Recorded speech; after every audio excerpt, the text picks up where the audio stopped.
rides. Well, leg hook ride is worth knowing because it does control. It's an old way of doing it. And you might say, well, it's not a way to pin the guy. Well, there are some pins off leg hook ride. It's not just a pure ride. In and of itself, it's a ride, but it does lead to pin lifts, okay? And all we're talking about is hooking the man's leg. That's all we're talking about with our heel, hooking his leg. Now, you don't do it at the whistle. In other words, if I were to do this at the whistle, come up here to hook, he could hit a switch right now, and my leg is just asking to be grabbed. Okay? So that would be dumb. In other words, when the ref says wrestle, I'm doing whatever I'm doing, chopping, ankle, or whatever, it's just when I get a chance, I'm going to hook that leg. I'm going to come in there and hook the leg. Okay? So it's very simple. Now you got to know what the other guy can do in order to be effective in riding. One, if I sink my arm deep, he could roll it. Okay, he could grab that wrist and roll it. My leg being entangled with his would probably help it. So I don't sink my arm deep. I sink it yay deep. You know, maybe it is stomach there. I don't go way, way around. Okay? Two, if I loop his arm, he could do an inside drag. So he could do a drag. So I have to know that that's possible if I do loop his arm. So if he starts inside, as he goes, I go to his armpit with my hand. As soon as I go to his armpit with my hand, he cannot drag.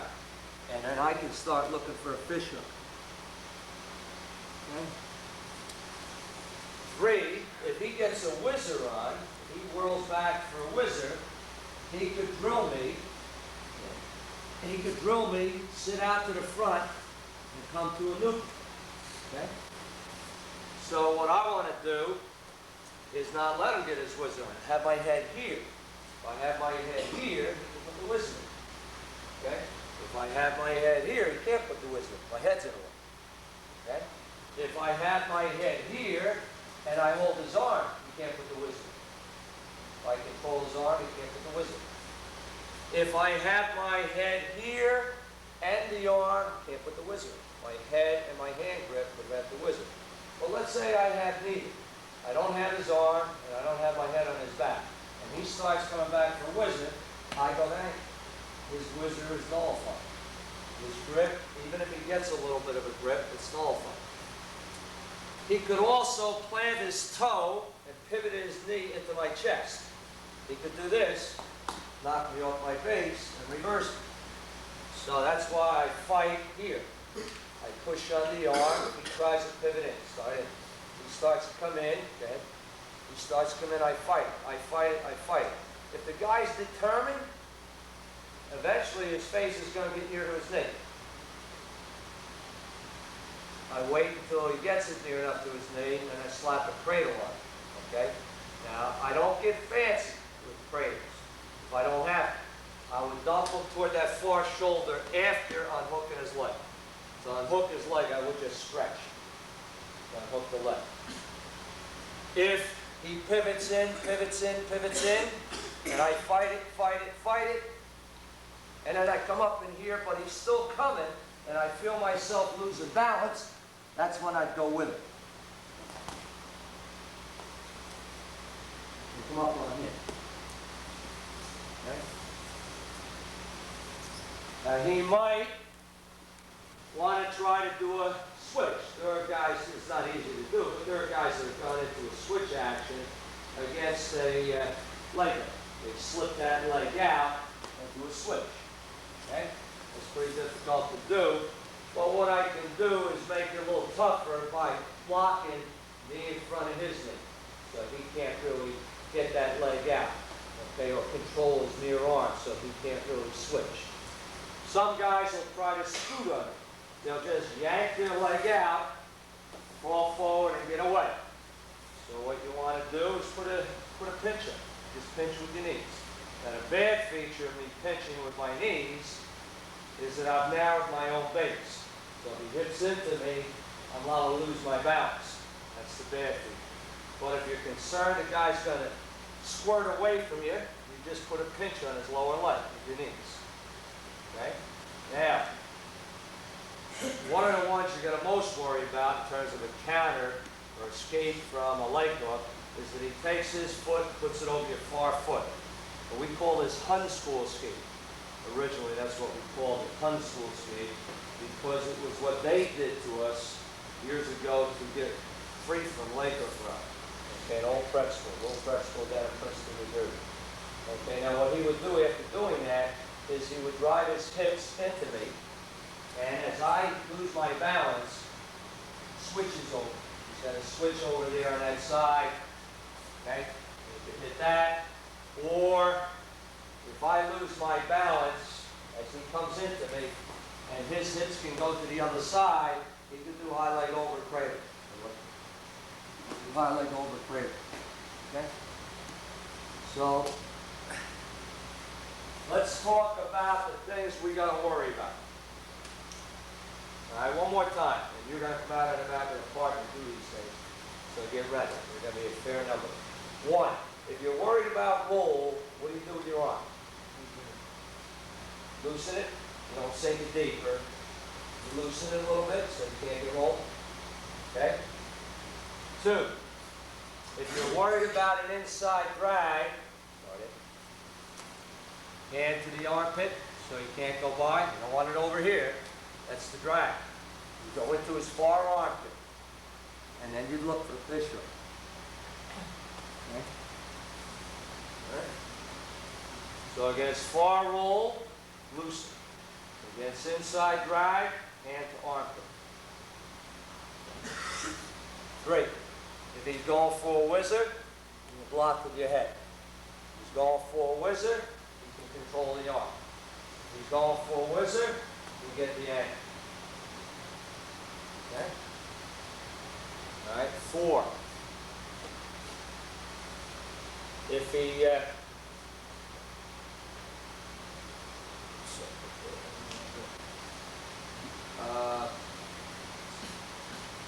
knee pinch up. Okay, now as he wants to go forward, you sense he wants to go forward, you put a knee pinch up. All right, so he can't get out to the front. So the first one's against far roll, second one's against inside drag, third one's against whizzer, fourth one is against the squirt to the front, and we'll make the fifth one against pivoting. If he's trying to pivot in toward me, okay, I fight it, push on this arm. I don't let him in. Okay, if he keeps coming, he wants it that bad, I'll fight him until his face gets near his knee, and I'll slap a cradle on. I wrap it knee and collar, not rear end and collar.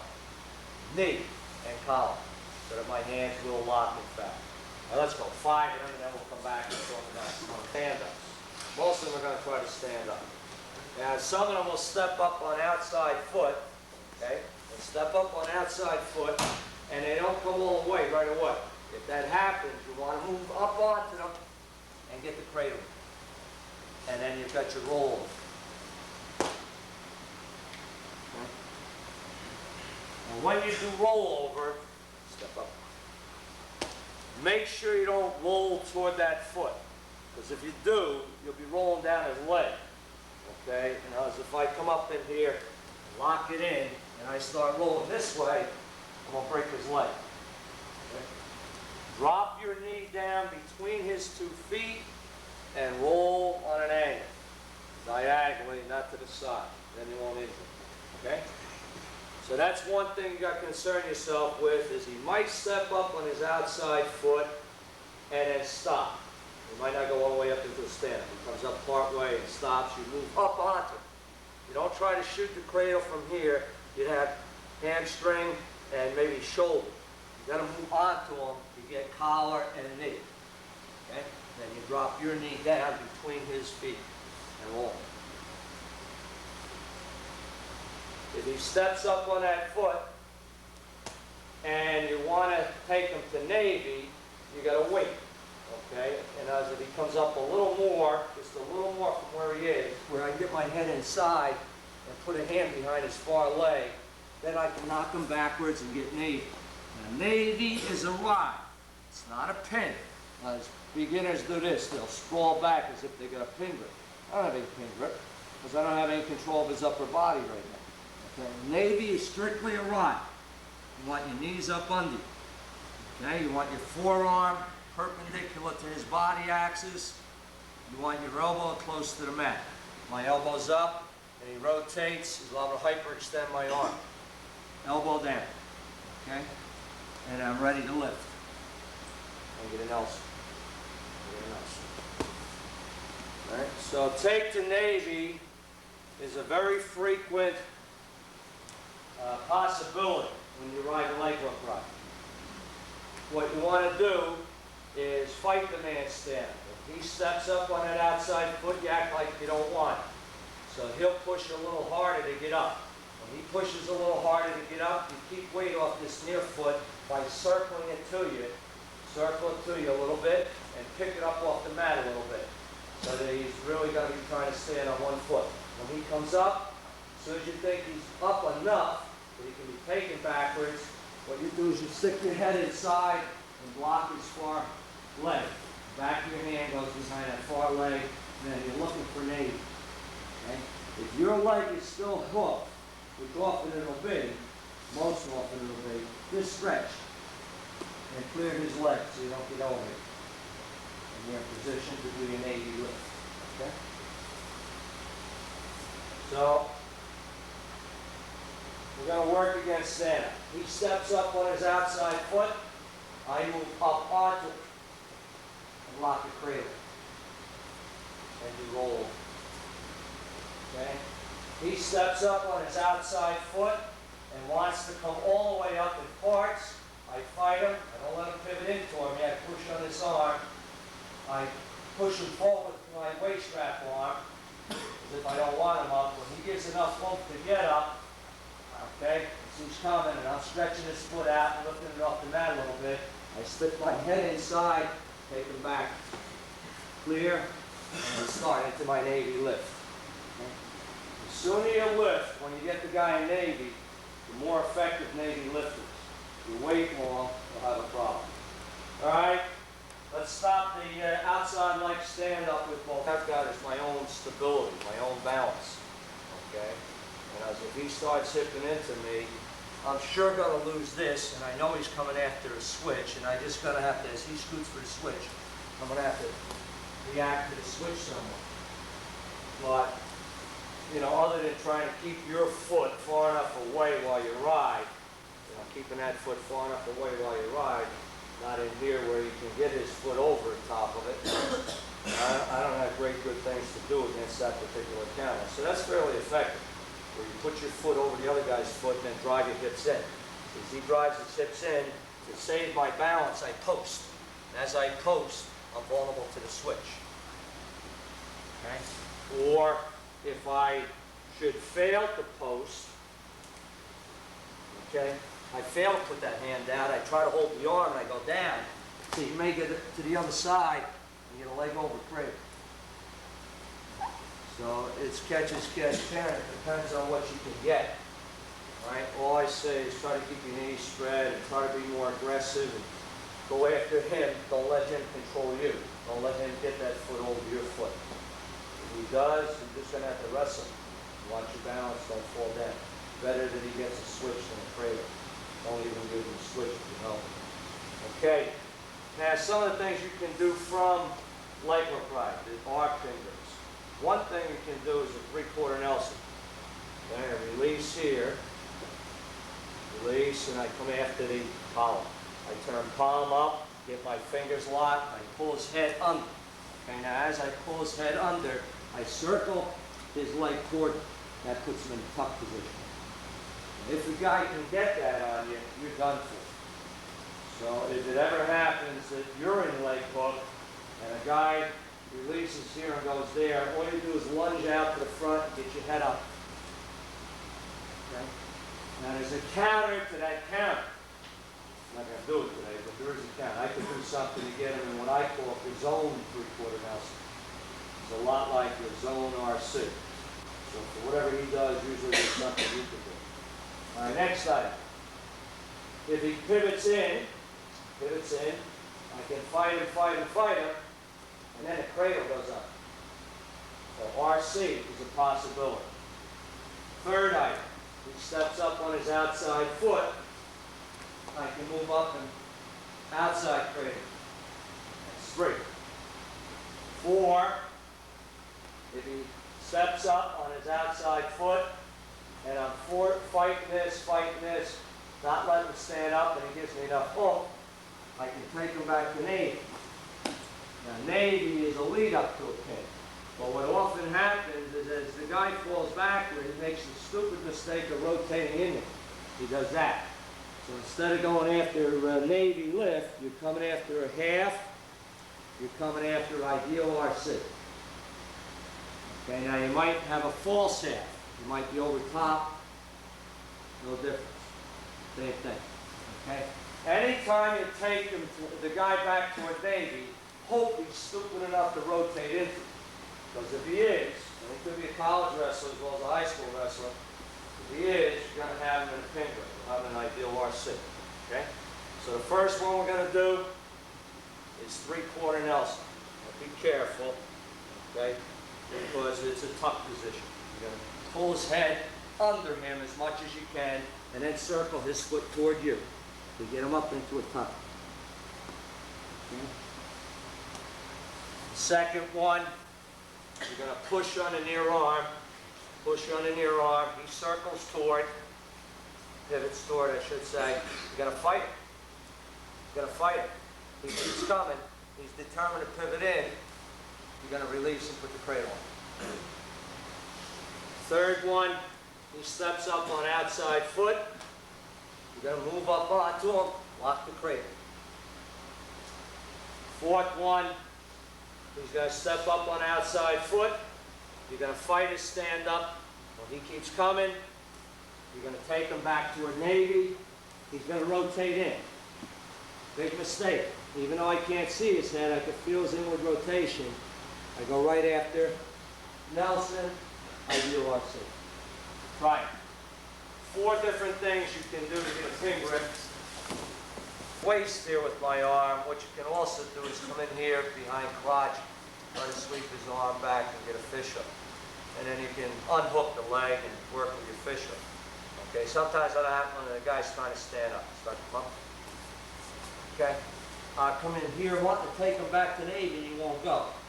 So I'll work back in here and want to take him forward. And when I bring him forward, I'll sweep the near arm back. So you can get fishhook off leg hook rock. There have been guys that have been pretty effective doing that. Okay. Next thing. This is the freestyle move, really. It's an old freestyle move. Well, it's workable, especially if the other guy doesn't know what the hell it is you're doing. If I'm desperate to get the guy on his back, late in the bout, I've got the leg hook on, I want to get him on his back. One possible way of doing it is release and attack this near arm. As I attack this near arm, I try to stretch him out, get him down to his stomach. As soon as I get him down to his stomach, I'm going after the bucket. Okay. I'm going to work on the bucket. Bring him over. Now, the grabbing of that arm, I gave it the name arm mangle. Okay, you've seen your notes, arm mangle, that's what that's all about. I release, waist and arm. This is the normal position, or here. When you're riding the leg hook, you're either here or you're here. Your hand is up in here. You know the guy may come for an inside drag, but you know how to block that now. Okay? If I want to get him on his back via arm angle, one possible thing I can do is release, go after the arm with 2 arms, try to stretch him out, try to attack that arm. Okay? And once I've got him broken down, I want to get this hand on the other side and go after the wrist one. I want to keep him flat, okay, and then do a bucket, or a whip over off a bucket. Okay? So we're going to let the guy back up toward a stand-up. He backs up toward a stand-up, but he doesn't come up enough where I think I could take him backwards.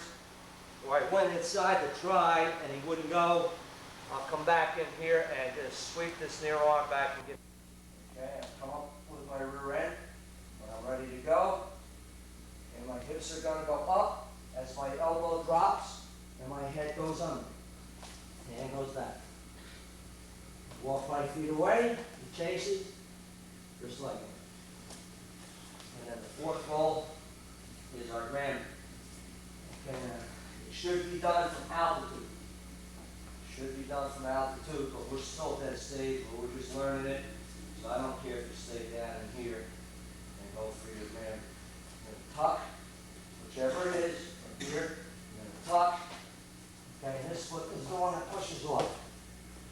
Once you complete, your head stays down. Okay, if he doesn't fall, then I come up. When I'm hoping he will fall, and I've got his wrist real good, I take the leg when he does, and bring him over. All right, do your 4 rolls. Do your 4 rolls. Far roll, good minus. Slight pivoting. Narrow your base so that your hips will fall down. Okay? Go toward your elbow, that's best. The other elbow in. You curl up in a ball. And you elevate. You get them elevated, your hip points. Okay? One more time. Good wrist grip. Good bind across. Slight pivot in. Narrow your base. All together. Drop toward your elbow. Your other elbow comes in. And you elevate. You lift them off. Sit up. Hip hoist. Reverse Nelson crunch. Near roll. Clamp. Raise up and look away. Turn away a little. Go to your shoulder, not your elbow. Shoulder. Step near leg. Use his body. Ease yourself over. Reverse Nelson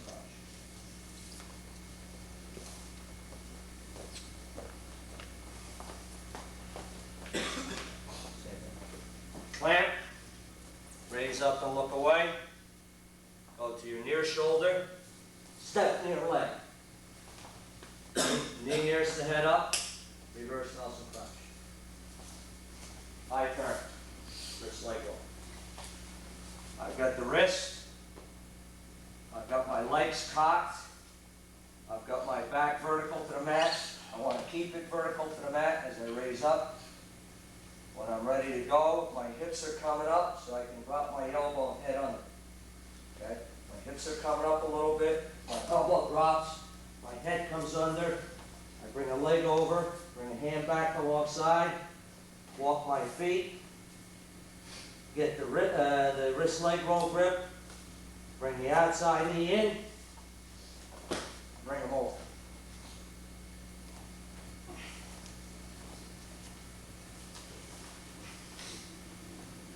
I've got the wrist. I post. Okay, my hips are going up in the air a little bit. My hips are going up in the air a little bit so my head can go under, my elbow can go under. My elbow drops first. Head whips under.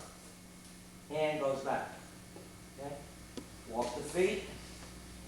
He chases, grab the leg. Bring him over. Get in a good position. Not that obvious. Get in good position. Weight on his chest. Third one. Fourth one. Granby. Okay. Really should be done from altitude. Okay. And I'm going to take my left hand and tuck it under my leg. Right. What I'm going to do is bring this under and bring my head under my own body and push off. Come over. If he doesn't follow, my head would come up and I'd go and be done. I'm hoping he does. He starts to follow, I'm going to take the leg. Okay. I'm going to sit. Okay. Get some altitude. All right, back vertical to the mat. All right, he's chopping me to the side, let's say, right? Just create enough momentum on my own. I tuck and go under. You try to go under as much as you can with your neck, and then you push off. And come over, okay? He circles to follow. As he comes around, you get that light. Rolls, put a man on his back. That's what's great about rolls. And they can be worked as complementary moves to some degree. In other words, if I would like to do a far roll, I'd like to do that, and he sprawls his left leg back, if I can. There's no sense forcing it. Instead of looking this way, I look out the other way and hit a Granby. Okay, I go with Granby. And Granby oftentimes leads to a wrist leg roll grip, and so you can do wrist leg roll in combination with Granby. All right, let's go. 4 rolls again. Do them right. Do them well. In other words, if I have the opportunity, if the guy doesn't have his thumb in my way, I can just pivot and get a hold of the leg. One leg or the other. Just pivot, get a hold of the leg. Now the thing you don't want to do is this, because you'll put a crane on. So when you do pivoting, make sure you pivot keeping your knees close to the mat. Okay, and get a leg or get a leg. And once you get a leg, you got to attack. You know, if I get a leg, I got to attack. I don't want to stay down under and get hung up. What you can also do to facilitate the pivoting is grab the wrist. So you can't go behind your arm. See, if he goes behind my arm, I can't pivot. Okay? So what I can do, if I want to do pivoting, is reach across, grab the wrist, and then work my way toward him and get a leg. Okay? But I'm not big on pivoting. I'm not big on pivoting. Crawl, if you happen to be in a sit position particularly, or even if you're on your hip and can get under his arm, okay? If he drapes his arm over his shoulder, all you do is make like you're making a bicep. You don't grab the arm. Just make like you're making a bicep and be above his elbow, not below his elbow. Above his elbow, not to your own elbow, just tuck to your shoulder and come out. And look to go behind. And it's a simple crawl action. If I was on my hip, instead of going over his arm, we get the switch. If his arm, his elbow's up in the air or something I couldn't really get over, I can go under the arm and do crawl. It's an old move, and it still works at times. Just tuck to your shoulder and bring his arm past you, and then look to go behind. Okay, now slip it a half. There's one possibility here. He's straddling one leg, and he shoots a half.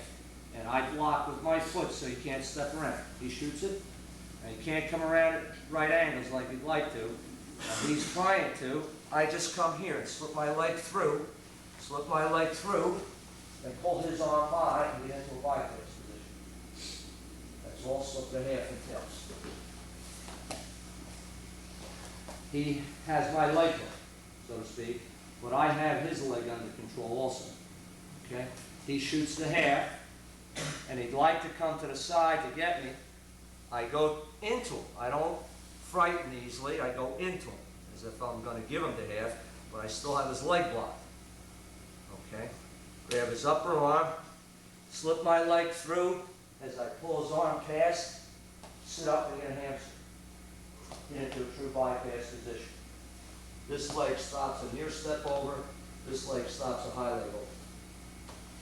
Okay? And what was the fourth one I said I was going to do? Pivot in, slip it a half, crawl, elevate. Elevate. Now you're not supposed to put yourself on your hip, but there are moments in wrestling when you end up on your hip. You want to get a switch, and somehow the guy crowded you, and you couldn't get to your proper hip. Okay? You ended up on a wrong hip, and he's gonna break you down. He's gonna chop you down. As you feel yourself falling anytime in wrestling, think about elevating. I'm just grabbing his upper arm, instep against knee, not up in the groin, against knee. I go to my back. See, as my upper body goes down, my lower body comes up. Don't try to elevate from a sitting position. You go down to your back and elevate. Now, there are a lot of moves from elevator. The most basic one is your plant, hip hoist. When he returns to base, chin on neck, my head here. If my head is here, he's going to go into double trouble. Chin on neck where you can't get my head. And this arm does not give him a barrel. Okay? Wrist, head, or elbow. Wrist, head, or elbow. This other leg's ready to sprawl back in case he's trying to lock on a single to keep his control position. Oops. So, if I'm on my hip, and it's the time for the elevator, it's the moment, because he's going to knock me down here if I don't. So I'm going to end up in a tight waist and a tight hug. I grab his upper arm in my hand, I go to my back, lift at his knee along an arc. Sit up as much as I can, hip hoist, hit on neck, leg stretch back, so you can't get a single. If he locks on a single, I don't get a neutral. Hand on head, crook of arm, or wrist. Let's go. Here, if he has it covered, and then it's not hooked, it's just covered, an inside drag. Inside drag means he's looped my arm. And I don't step up. I don't step up in any sense. That's too time consuming.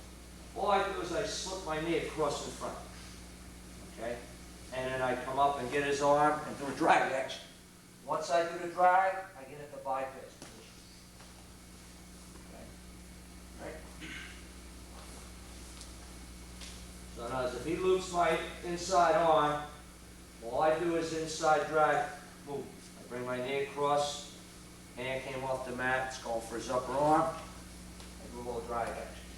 Now you can do that when the guy's going for tight bar. I think the other day during the workout, this guy was getting a tight bar, maybe showing somebody. And before he gets this on, before he gets that one, so you can start into an inside drag. You can come right through against this tight bar, do a drag. Okay. He's going for a tight bar. All I do is he's got that back, and he's got that back like that. Before he gets this one tied up, okay, I just come inside and get into a bypass position.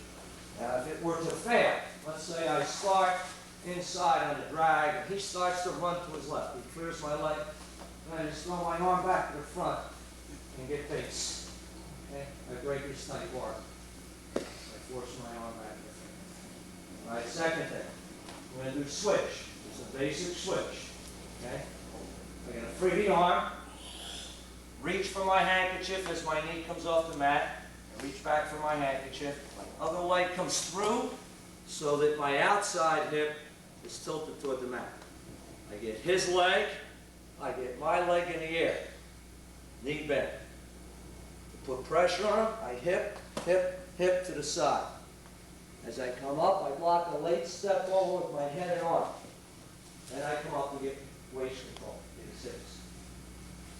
So all switch entails is freeing your arm, bring your hand across, palm up. We'll do it one of the other ways we've described. Knee off the mat, reaching for your handkerchief. Okay? Other leg comes through. As you go after his leg, get your leg in the air, knee bent. Hip, hip, hip. Block late step over with your head and with your arm. Move up and get some control of the hips. Okay? And do switch. Third escape, we will do it right now. Again, usually against leg hook, is whizzer. If he has a whizzer on, he lets go of my arm. What I can do is move my body out from underneath his face, raise up, and put the whizzer on.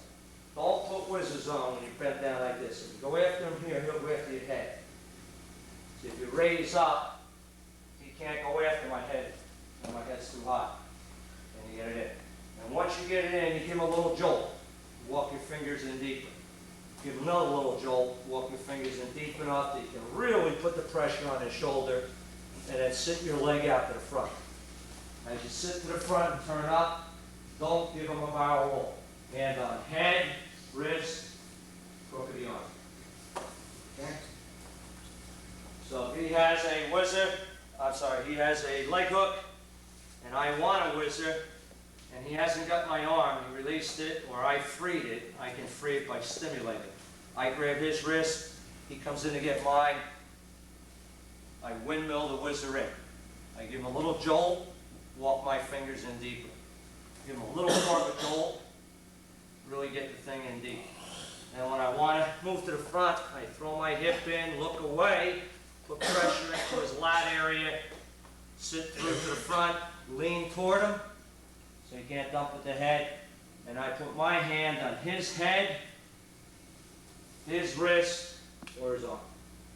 One of those 3 spots. I don't dangle it in the air or sink it so that I could be barrel. I don't want to get barrel rolled. Okay? That's what? Whizzer, inside drag, switch, and I picked out one more. Can be done against leg hook, okay? You could overhook his foot, get your hips in the air, drive into him, and get your hips to the other side. That's how it goes. Okay? If he has a grape in, right? He's got a grape in, you can bring in knee up across to the front, tied up leg comes forward and across a little. Go to your shoulder, do high leg over action. Get on the other side of him, start pushing. He'll be bent around to here. You'll be pushing, pushing, pushing, working up his ribs, going after his head.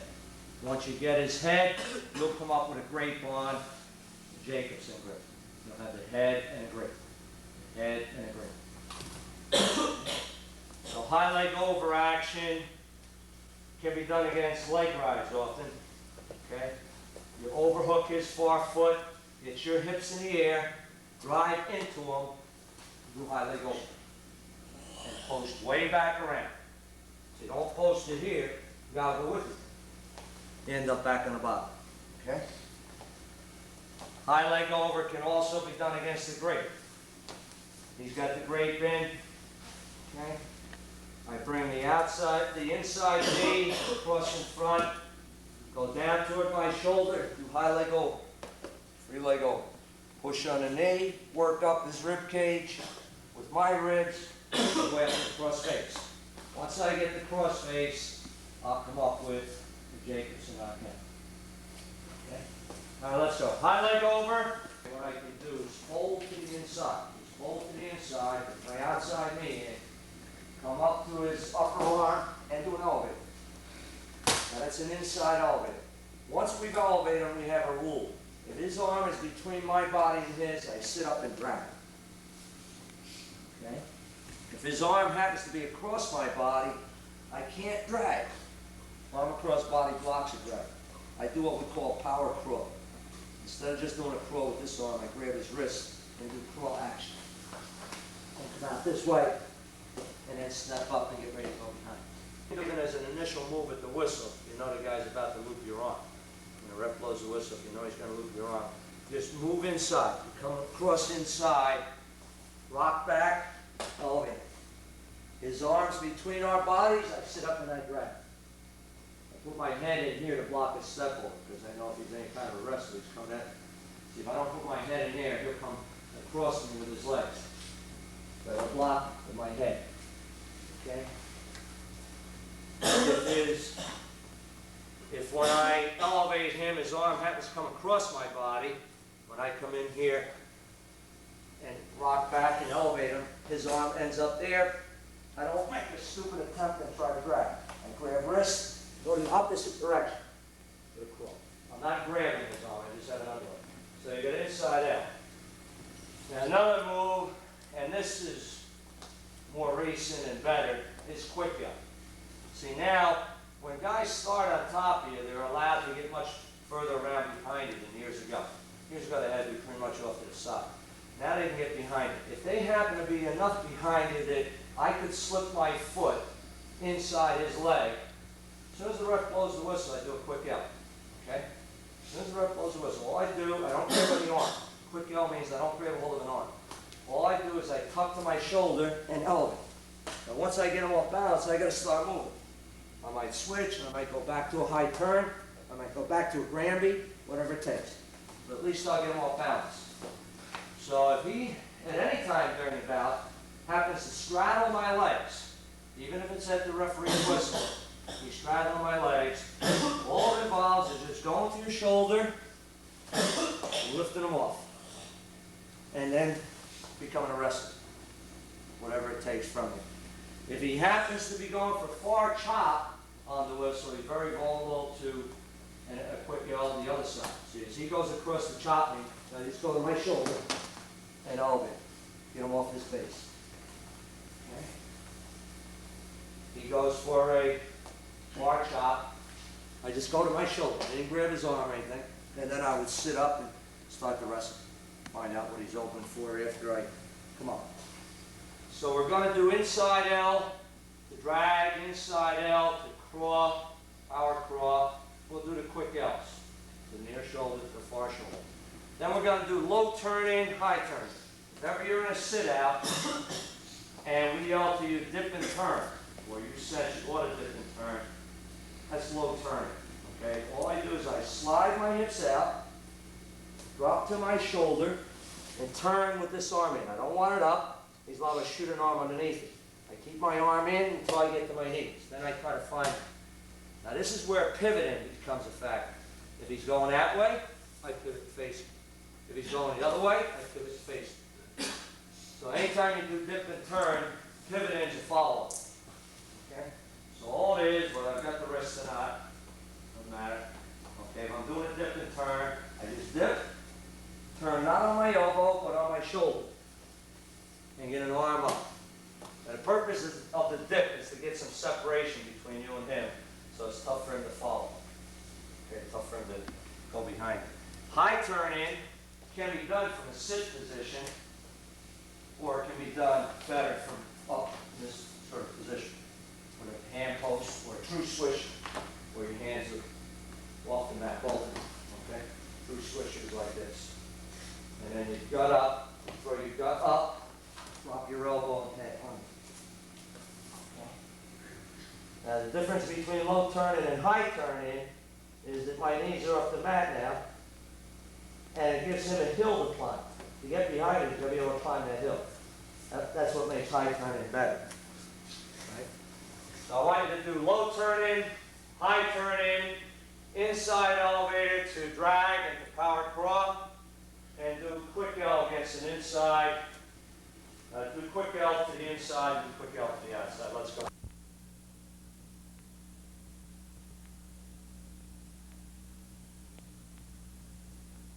The guy had a good enough grip on his legs, he couldn't turn. The key on a turn is he can't get the legs with both hands. If he gets a hold of both legs, you're not going to be able to turn. Okay? Now, you've got to lift on this side, on the side opposite of his head, to keep him from getting. So if you were to have been able to anticipate that double just a little better, as he comes, you come under here, over on the other side, turn him to his back, and then drop your hip down. Okay? He's shooting, a double, he shoots, I come underhook here, tricep there, I turn him right over toward his back, and as he goes down, I let my hips fall down toward the mat, and you'll have two upper arms. If the guy will not go, he shoots a double, and you're trying to turn him and he won't go. He's got that good a balance, you do an arm throw by. Okay, all I do is I take my elbow and flick his arm by and go for his ankle. And I keep his other arm. I still hold on to that because it ties him up. I'm sure to get my 2 points. So we will do a turn. We'll let the guy come for us. Underhook, tricep, we'll throw him to his back. Then we'll let him come a second time, and when he gets in here, we'll make believe that we're trying to toss him over, and he won't go. We'll do an arm throw by, an ATB. You just toss it by, go for the ankle, stretch that leg back, okay? Whenever you do an arm throw by, just watch out the guy in a headlock. So, you know, as I'm tossing his arm by, his natural instinct will be to go for my head. So what I have to do is throw it by and slip past it to get the angle. Okay? And then we'll have a single head out, up on the feet, which isn't where we care to have it, but if we have it, if our head happens to be here, okay, we're going to get arm across body, step around the leg, clear it, so that we can take a good penetration step and double backwards. Let's go real quick. And a terrific problem with cross faces. First of all, you got to anticipate. If this man's hand leaves my arm, I'll bring my head, I'll attach my head to my upper arm. Okay. I bring my head over and attach it to my upper arm so he can't get it in.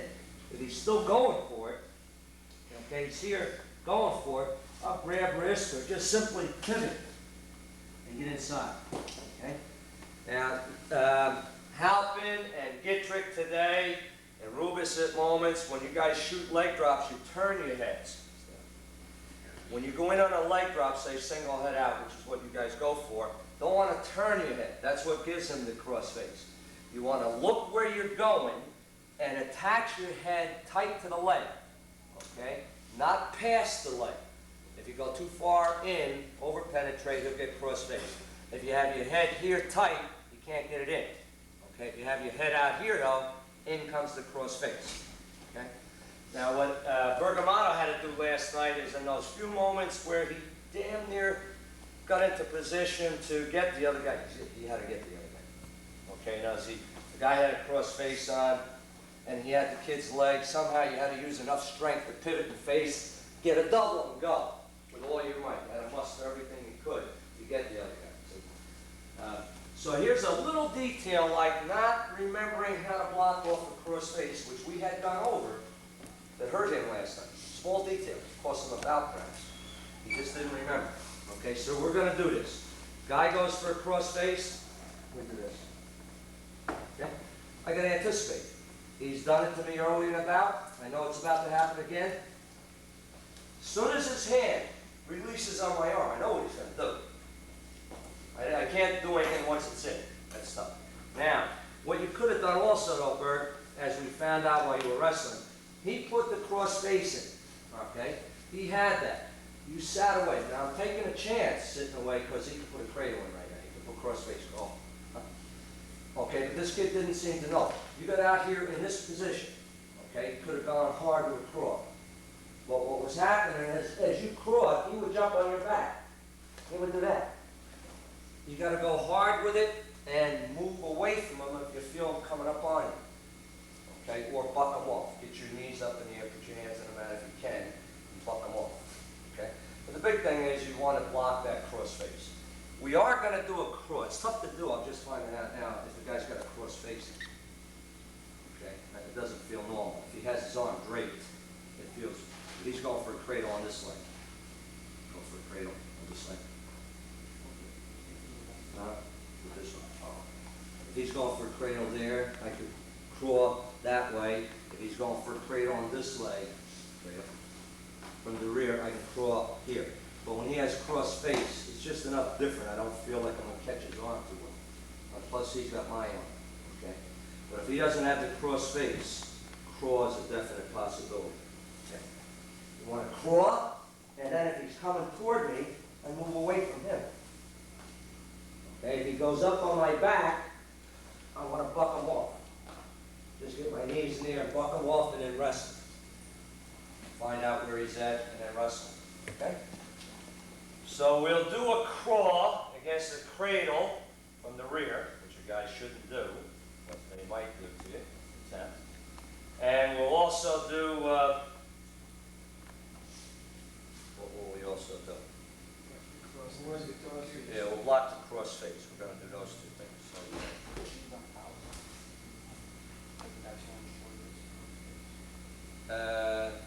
well, yeah, but then you just want to pivot in.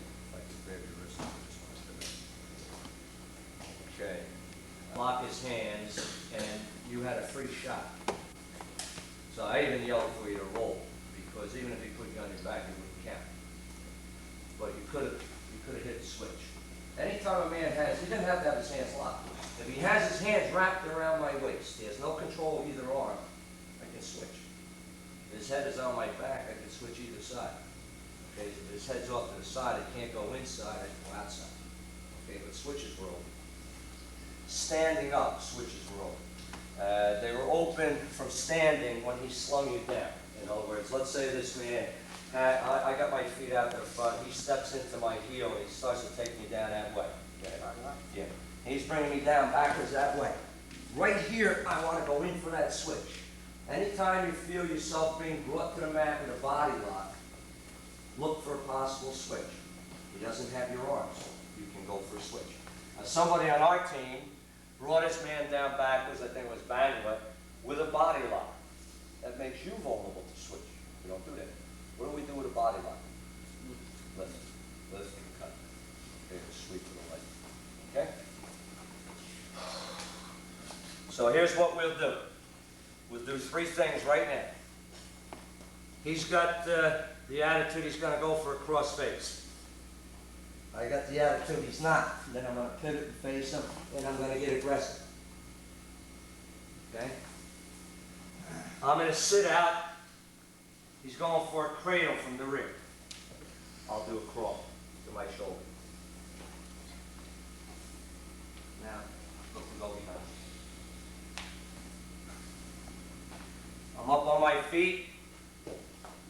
He has a body lock, and he's dumb enough to either forward trip me or try to take me backwards. He steps in, he starts to take me down backwards. He's bringing me down backwards. As I'm going down, I immediately swivel my hips out and go after that switch. Right now, those two things. You might have had waist and arm, let's say, something like that. You might have been something like that, and you were leaning back, and all of a sudden the guy came around to the side and let you fall. He put you in loose bar. He put you down like that. You never lean back unless the guy is under you. If the guy happened to be trapped under me, get underneath me? No, on your knees. Sometimes it's happening in wrestling. The other guy's down like that. Now I can lean back. So I can lean back and I'm safe. When you don't lean back, if that guy's not caught under you, because you're running into the possibility that he would know enough to come out to the side and put you in a bar, a little loose bar. When you watch the film, I think you're going to see it. All right, Harper caught his guy coming at him with a beautiful headlock at the beginning of bout there, and then tied him up real good with that headlock and pinned him. It's really nicely done. So I think if you want to see a headlock well done by somebody on your team, by a teammate, watching that film, I think will illustrate. Okay. Clayton, opponent rotated away from your first pin. You tossed the guy on his back, put the guy over on his back somehow, and he got an arm pin. He was able to get an arm bar. Okay, you got to keep those guys from rotating. You got to anticipate rotations and control the arms properly. And the other thing that I sensed you doing, I'd have to watch the film to know for sure you had it. You had a leg, and we're doing this. Just jump over this way. Now come back. Okay, we're doing one of these summertime freestyle twist of the leg type routines. Okay, it's sort of a non. Okay, I yelled to him, go after something that we can name, which he did do. All right, that's not the best. The reason why it's not the best is you don't have great leverage to turn with. Okay, in other words, I can't turn as easily there as if I have the arm on the outside. Okay, I have a better grip on the arm to turn because I can pull inward on the arm than I do with the lat. On the other hand, I have seen guys turn, in other words, like turn this way, and then held there for long periods of time. Now, once you do turn, his head is caught like that, and you hold him there for a long time. A team came in from Midwest a lot of years ago, national champ from Oklahoma State, was wrestling against Rutgers, down at Rutgers, and I happened to see the dual meet. And years ago, there were 3-minute periods. It was 3-3-3. And the fellow from Rutgers turned this guy to his back within the first 15, 30 seconds and held him there for the rest of the first period. And this guy was a national champ. He wasn't going to allow himself to be pinned, and he didn't get pinned. And he had to work his way back. So many years ago, I'm not sure he did ever win the bout. I think the final score was something like 9-8, but which guy won it, I'm not sure. But he was a national champ. He got turned with a double underhook to his back. So I'm not saying you can't be turned to your back with a double underhook base. He'll attack you with a double leg type grip and put you down on your backside and then go after a half Nelson on you, and then you're in trouble. So double underhook's not the preferable method for turning guys because it makes you a little bit vulnerable.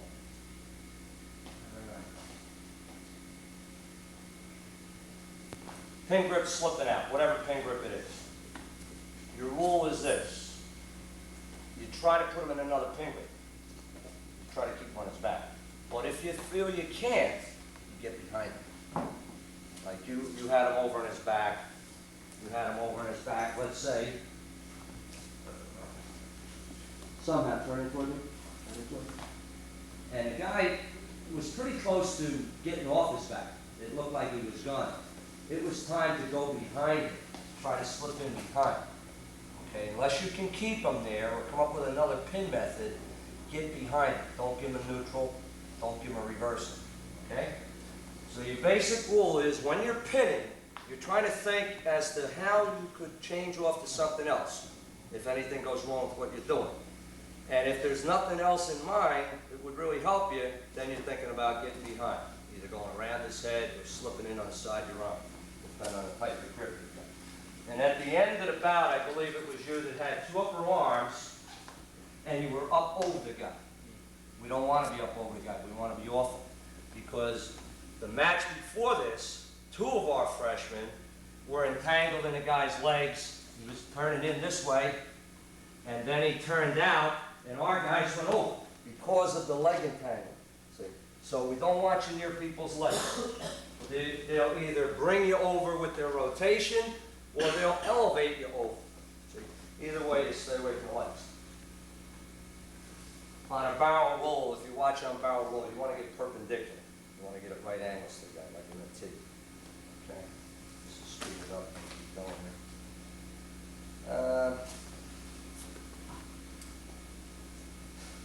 Almost went over when he rotated out.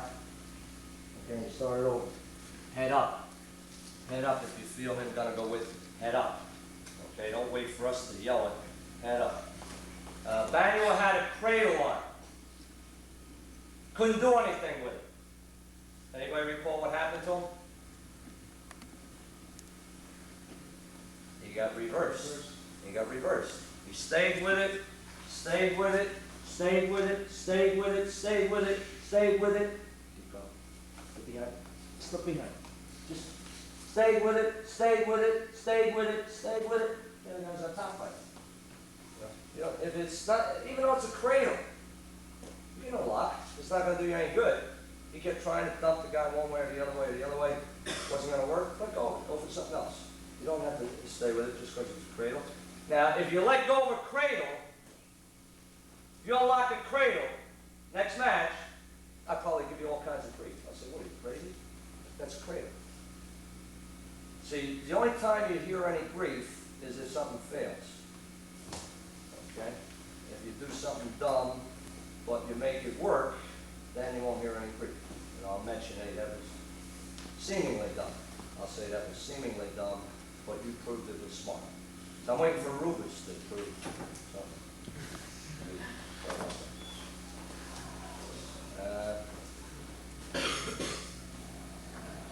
You could have done hook leg and taken 80, man. You could have done hook leg, taken 80. Push on the arm, circle the foot, fight him, fight him, fight him, fight him, fight him, fight him, fight him, fight him, fight him, fight him, fight him, fight him. Okay. We will do that. We will hook a leg and take the 80. If you don't have the leg hook and the guy's coming up, coming up, coming up, coming up, coming up, coming up, then you don't try to hook it now. If I try to hook it now, I lose my balance. Okay? What you do is do a heel pick. Just come here, heel pick, knee. We'll do both of those. Okay? And then leg hook, push the arm, circle the foot, take the knee. We're going to not have the leg hook. He tries to come up, we fight it, we fight it, we fight it, and then eventually do waist and heel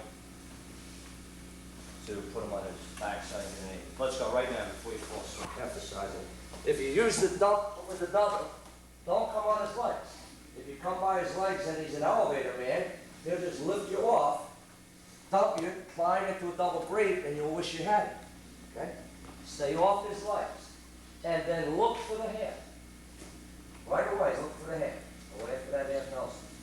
So we're going to dump with the head and look for the hand. Or forearm. Okay? Dump and stay away from his legs, either forearm or head. But you go after that pin. And then we're going to do wrist leg roll completions. Because Manuel had trouble with wrist leg roll. He should have changed off the high turn. Okay, I've got wrist leg grip. Okay, and I'd like to complete. The ultimate is to get the wrist with the other hand. If ever you could do that, then it's a lot easier to bring your knee in and bring them over. Because you can post your elbow. You can post your elbow, get them over, and then you only have to go after the head. But getting the wrist with the other hand takes time. The other guy's got to be kind of poor. I mean, it's not going to be such a common event. Okay, but if I could have wrist, leg, and get that wrist with the other hand to free myself up to post this elbow, and then be able to push off that elbow to get my head up, because that's the thing that brings them over, get my head up. Okay? The more I can get my head up, the easier it is. Okay? And then I could go after the ultimate Granby pin. So that's one completion. Two, you've got your simple basic, where you just have wrist and leg, bring outside knee in, and bring them over. And if he won't go, you try, come back toward your base, and go harder the second time. Okay? Go into him hard, and bring him over. Okay? And you want to get Granby pin position. So that's your basic, just simple wrist leg roll action to get him over. Third thing is if I have this and he tilts to his right hip, as I'm trying to bring him over, he tilts his right hip. Instead of continue with the force that I'm creating here, I sit back and get it. Sit back and get it. Okay? If he tilts to the other hip and he happens to go low down and I'm desperate, what I would do is flip over the top and get him on the other side. Come to the other side. You're going to make it.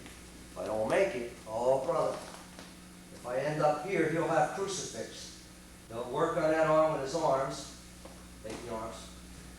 And straight scissors my other arm. And this is crucifix. This is crucifix. Okay, if you're ever in it, you've got to try to kick to the other side. You've got to get to the other side. You want to be over here. Also, wrist leg roll position. Sometimes the guy's hanging off to the toward his left hip here. Okay, I'm not going to be able to get him over. I got to try to get that arm out and go to high turn. Come on around this way, bring my head up, come in behind him on this side. Okay? So if you have wrist leg roll, the ultimate is get the wrist with the other hand, post your elbow.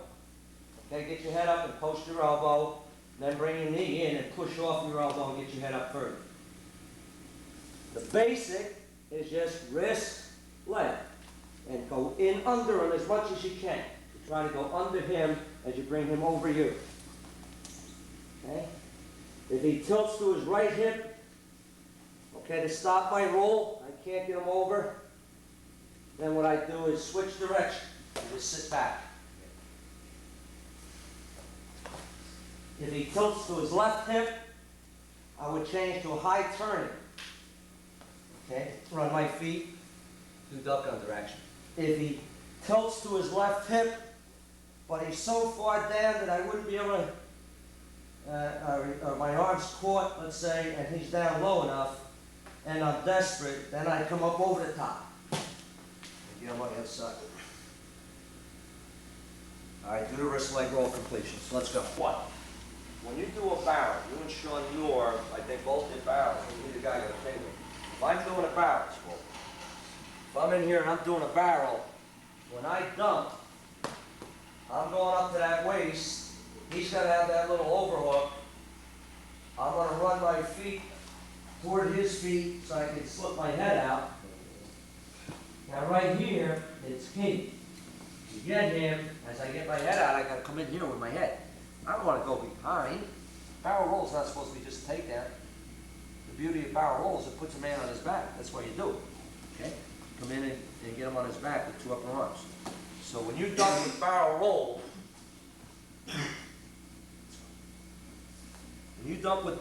you're pulling down on this arm, pulling in on that knee, doing a little high leg over action. He'll have a little whizzer, so you won't be able to get your head out. It's just nature that'll cause him to put that overhook in.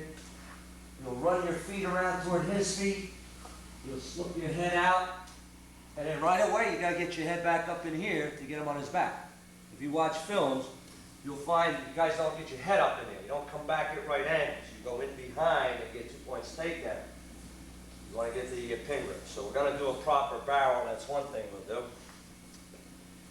Rubis tried 3/4 Nelson. I'm not against it. He tried it. It's tough to do. It's tough to do. It's a very tough move to be capable of working successfully, routinely. I've only seen a few guys that capable all the time I've seen the move. You go for cradles that really aren't there still. You're going for cradles and you're forcing them on, and evidently you're strong enough to do it. You put the cradle on, even though their face isn't there, their knee, you kind of forces it. You can do that, and you can last the bout burning up energy like that. Hey, fine.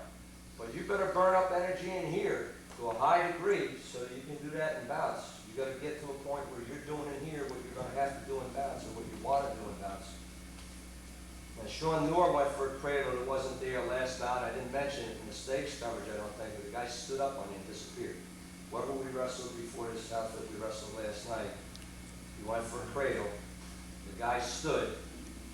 He got away from you because you were going for a cradle where your hands wouldn't touch. It means the cradle wasn't there. And so you shouldn't have been going for it. Rubis, you were in on a double, I think it was. You had a double grip. The guy's legs were way back, way back. And when you tried to back it, you were back from way far away if you watch the film. You don't want back hook from that far away. I'm very much in jeopardy here. If the guy ever drove into me and ruined my own back leg or something. See? In other words, the back heel, the leg that's supposed to, that's the back heel. When that leg is close, that's when the back is. Okay? And we had somebody on our team last night, I think, Manuel, I'm not sure, he had single head out and did a back heel. We don't do back heel with single head out. We do back heel with double. We don't do it with single head out.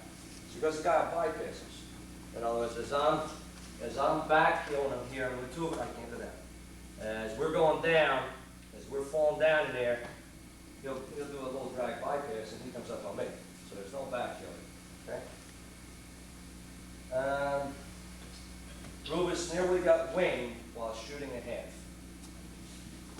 Okay? You evidently shot the half from here, from the rear, not from the side. Okay? You got to either shoot it from the side or quickly get to the side as you put it in. The guy winged you and you went down to your hip. And you were athlete enough to get back up. But you can't lose your balance against good guys. You only might lose it once and it'll cost you the bout. So you got to avoid doing things that will cause you to lose your balance.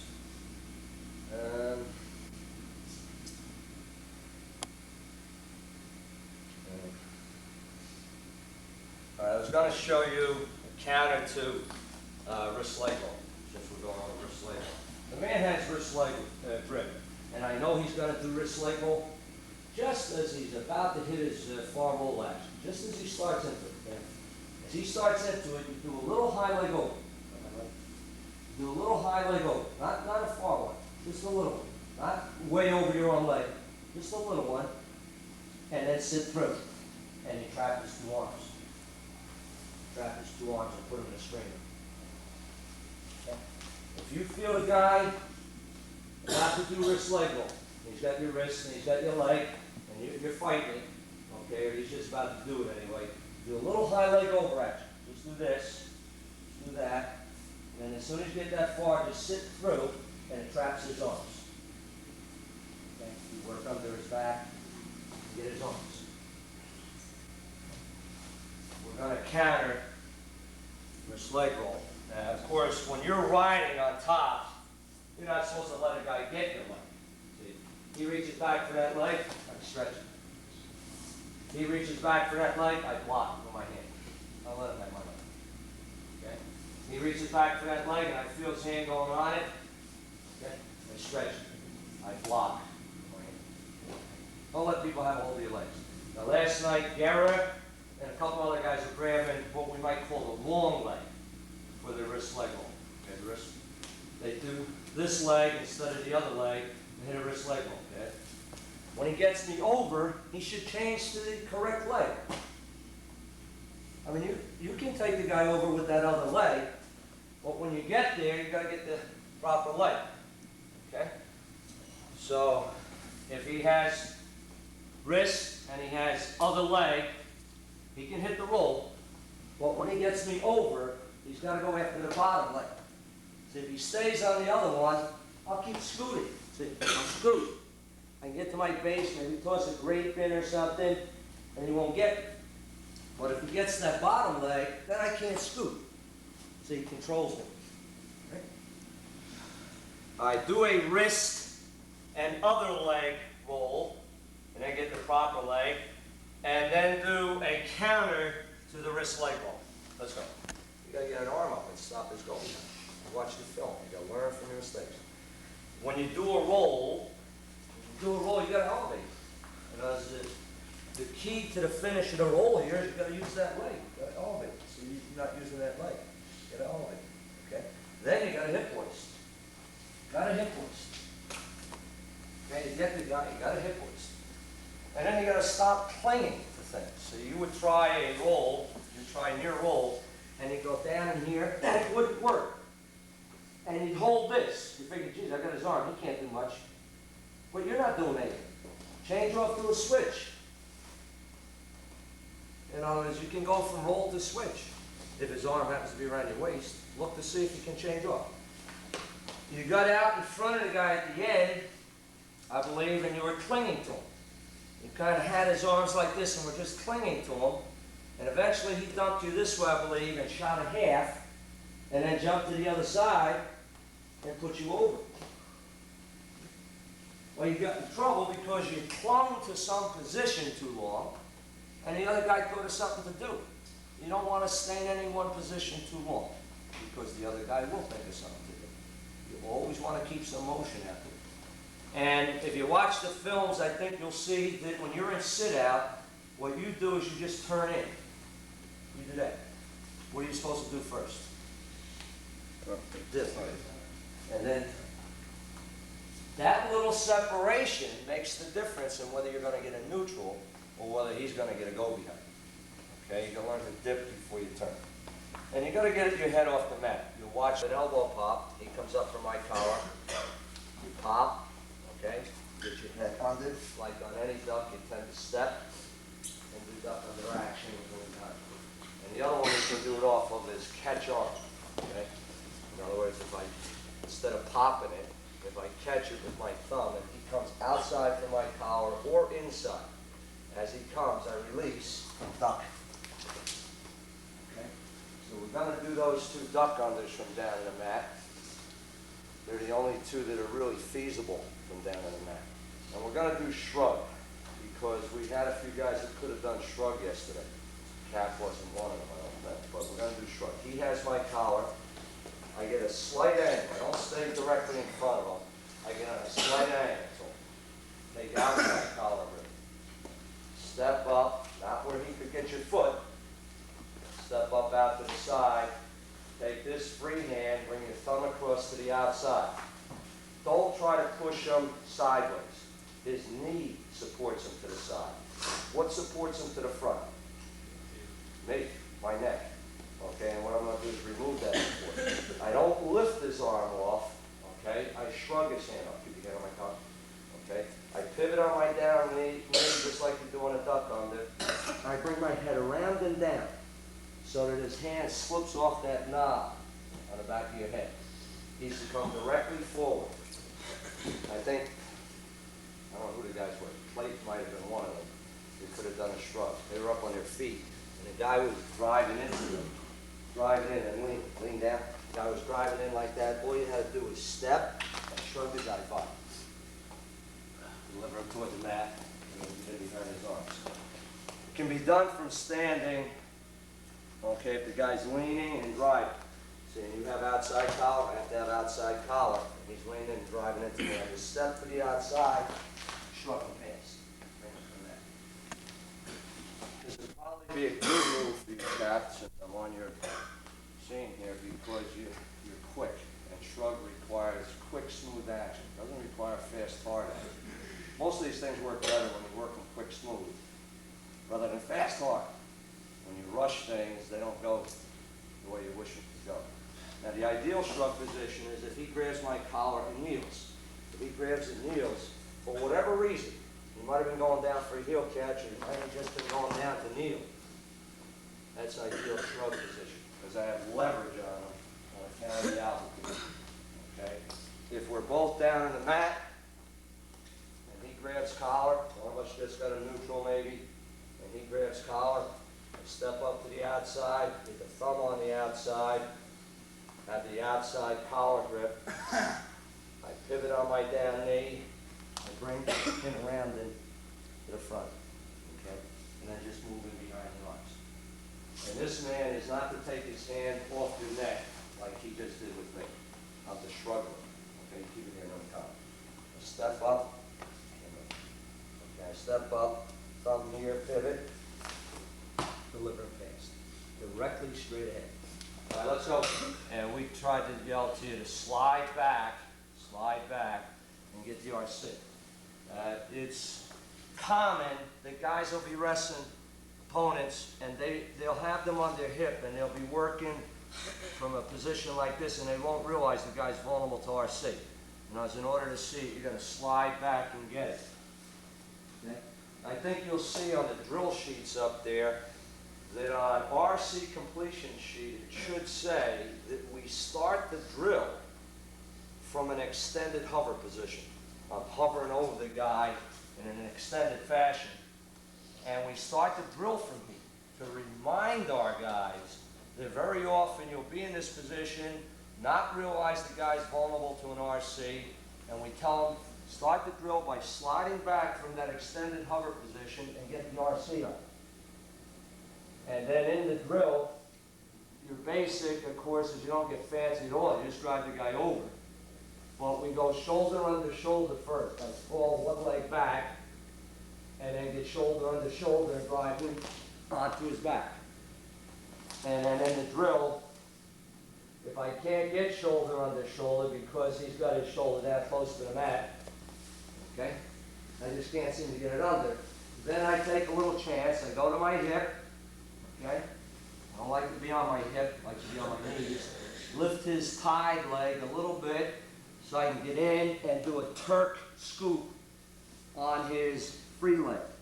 I pick that up in the air, balance myself on my forehead here as a post, and go for the pin. You can also flop off him and pretzel the guy. You can figure four your legs and kind of pretzel him, but you're probably better off just balancing yourself on your forehead, okay, because you'll keep some weight on it. And then the third thing you can do from here is the high leg over. Let his head pop, vice his neck, come tight, really come tight on him, and then come back up and cover, okay? And then the fourth thing in the drill, you straddle his tied leg, do a little push with your knee, and then do high leg over. Get your knee under his heel and walk it out to the front until he's flat. That's the zone. Okay? And then what we do is we let him get to his knees and sit away. He sits away. We stack him. Okay? Eventually come out of the stack by doing a flip. And then come up on top of them. And then at the end of the drill, I think the way I have it designed up there, he comes up on his knees, he attacks single head out. Before he gets me, I release and go to my next move. If I cling and don't change off the Turk, he's liable to put me on my back with a half Nelson coming right after the dump. Okay, if he gets single head out. If he gets single head out and dumps me, then I go over.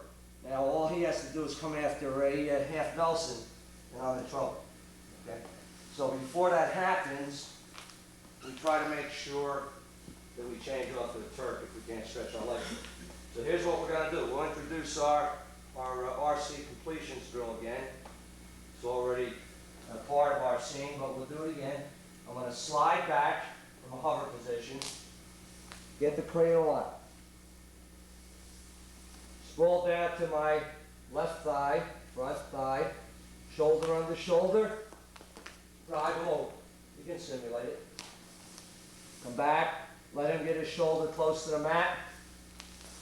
Lift his tied leg. Go in and Turk his free leg. Come back. Do high leg over. Let his head pop up a little bit. Put a tight vise on the other side of his throat. And then come up and cover it. It'll be very tight. It'll be tighter than it was. Then do the gazelle. Sweep the foot toward the front. Get your knee under it. Put him on his back. Keep the cradle on. Let him come up. Let him sit away. Pancake. Do the flip. Go into the pin. Let him come back up. Let him attack single head out. Release. Turk. Try to trap his arm in there and get a near fall. Try it. Kind of came around and chased the knee and head whipped the guy up behind the arms. I believe he's done that twice in competition now. I said to you guys at the beginning of the year that that thing does work. The reverse headlock thing does work. I think you worked the pancake too, if I'm not mistaken. You know about. You had this and pancake the guy. Pancakes are not bad. Pancakes are not bad. They're 4 and 5 point plays. You know what you're doing. I put down keep leg hook. Evidently you had a leg hook and let it slip away. Should have kept it on. Opponent pivoted in for 1 point somehow, some way. Okay, the guy must have pivoted towards you and gotten a neutral, which means you got to learn to stay behind him. Okay, you keep an ankle, keep the hip, block the pivot in with your hand. Don't let him pivot in. Okay. Now, if I'm worried about pivoting, so I can grab an ankle so he can't pivot. Pull that to me a little, makes it tough to pivot. I can pull on his hip, keep him from pivoting. I can block his near arm to keep him from pivoting. Okay? You gotta learn to control a man's movements with your hands. You use your hands as if they were rudders to kind of steer the guy. Okay, so I block him, don't let him pivot in. All right? Still Rubis.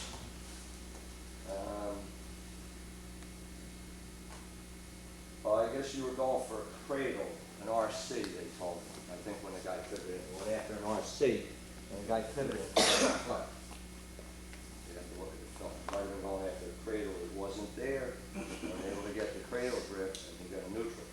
Okay, another bout, closer bout, that could be big. All right, we had a lot of guys in reverse headlock yesterday, so let's get a reverse headlock on. Guys got a reverse headlock. I want to cross grab right away. Okay. Step out. Try to get my hand in here so you can't face me as I do my slip. I slip my head out of there. Get behind the arms. If I'm there, okay, and I can't affect that, then I switch grips. I change to a hand up on his arm this way, block the knee, and then try to do a dump. Try to take him off his base like a barrel. It's just a modification of a barrel roll. Slip your head out, going for the pin. Okay. We had several guys, including Bergamoto, Rubis, Shovel, caught underneath in reverse headlock. I think Rosa, cross grab, okay. Hand inside his leg, like a pry. Step to the outside. Bring your head around and drag him that little bit as you stick your head out. Get behind your arm.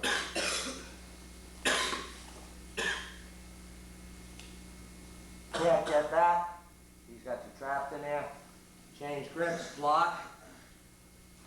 And as you dump, see, he can't balance himself because you're blocking his knee. It's a little trip to the side. Okay, dump him. Get up and get control of his hips. Press down. You got that little overhook in. You gotta slip your head out. Went for 2 upper arms. If while he has reverse headlock on, you ever get the chance to drive in and get to that single head out, keep the reverse head, and get your head up pulling that in and get two, and dump them, you're gonna have a half Nelson. Because the guy will have his arm up on your neck, and he'll probably keep it there too long, and you get a half Nelson. Okay? So we're gonna do slip drag the barrel, change off. We're gonna drive up and get single head out, pull it in, get double, dump, and go right after the half. You may have hip hoisted, probably did. You didn't get the reverse Nelson in. Okay, the guy was able to get his arm through. I'll just do a regular roll. I'll have to push this roll, put it down here. But if I roll a guy and I hip hoist and I don't get the Nelson in, I don't get that in, he'll bring his arm up. See, and then I can't get it in. It's too late. See, so you got to get it in before that arm comes by. And I tell you guys that 80–90% of the time when you roll a guy, standing or down on the mat, he's going to rotate out. He's not going to rotate in. So don't look for half, look for reverse Nelson. Look for reverse Nelson. If you get it in, he's trapped. He is trapped. See, if you don't get it in, he is not trapped. Okay. Sean Moore. Opponent sprawled and got two. I believe he shot for a leg drop. Okay, double maybe. And he sprawled and he really stretched his legs straight. Your hands came down off his arm, off his legs, and he spun. He just did that. Okay, he did a pretty nice thing. You know, I had just said to you guys, I think the day before, hey, there's nothing wrong. Shoot. The guy misses.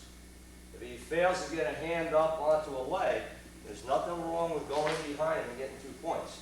Well, that kid, I think you got a hold of his legs, got a hold of him. Well, he sprawled, your hands came down, and he just spun. Okay, and he did a pretty nice thing in what he did. Now, I'm not looking for those kinds of points. We'll take them. We'll take them. But we would prefer to see you get a duck under, a single, a heel catch, a high crotch, a shrug, a power trip, rather than a spin behind. You know, I have sheets. I haven't used them this year. I don't know if I used them last year as at SXC, to tell you the truth. But I have sheets called technique profile sheets. And across the top on the first page is a list of takedown movements. And on the second page is a list of takedown defense movements. And on the third page, escape. On the fourth page, say reversal. On the fifth and sixth page is pin grips. Headings across the top. Then I made up a little code by which I keep track of what's happening on the mat for each bout, for each kid. Each kid has a set of sheets. Then at the end of the year, I make a summary on what the guy did through the season. Okay. If I had a plus sign underneath barrel roll, that means you worked the barrel roll on that particular point successfully for points. If I have a 0 underneath barrel roll, that means you tried barrel but it didn't work. If I have something like a 0 with a plus inside, it probably means that you didn't get it, but you should have. Okay, if I have a triangle underneath the barrel, that means the other guy could have done it to you. Something like that, okay? If I have an asterisk, it means you pinned the guy through. If I have a K, that means that you struck out. You couldn't do it. A minus sign, that means he worked it on you for points, stuff like that. So there's a set of symbols that indicate what's what. Well, if I, on spin behind on that second page, you got nothing but plus, plus, plus, plus. And on the first page, you got nothing in the way of a plus under, duck under, or single, or whatever. My view is say, spin behind. See, you got to call yourself a wrestler, and all you do is spin behind. That's the only way you can get points. To me, you got to have some. So if that's all that kid could do, let's say, that to me isn't, so great. And you came back and proved that you were the better wrestler, and did a good job coming back. Okay, on pivot, wanted long leg, tried to do just leg roll. Okay, which is not good. You were pivoting in toward the guy and you're grabbing it like this one, which isn't really the best way to grab it. Okay, that's not really the best way to grab it. Your preferable way is inside. Go inside crotch. Okay, because he could sit on my arm and then flip me right over the top if you wanted to. You can flip over the top and then catch it on my back. Okay, so I don't want to really grab the leg that way if you happen to know that move, because it's kind of sitting on my arm, trap it, lift me over the top and catch me. The other thing is what you try to do, you were trying to get wrist leg roll, wrist other leg roll, okay? Eventually, you just took the leg and tried to sit back with this. Stay underneath, stay underneath. You try to sit back and drive into him with this, with just this grip. Now that's not real good because he could toss maybe a grape in right now, grab my head and do Jake type moves, okay? And maybe get a near fall. Because he locked his hands before I did that, and I was pretty moved. So, Did yeah, so I just started. You're gonna have to prove that to me on film. You're always doing three moves. I just did. Sorry? Yeah. These captains really are a tight pair, I'll tell you. These two captains really, they met in the locker room this morning and said, whatever I said, I'll take you to work. All right, wrist, other leg, we tell you is not the best. Okay, it can be done. I mean, I can possibly roll the guy with this, but if I do, I want to get this other leg eventually. Okay. The preferable movement is that back leg, rather than the front leg, that back leg. Okay? And if I'm doing just a pure pivoting, if that's my idea, I don't want to grab the leg this way. I want to pivot and get inside front thigh. Inside front crotch, I should say. Yeah, that's what I want to do. Okay. All right.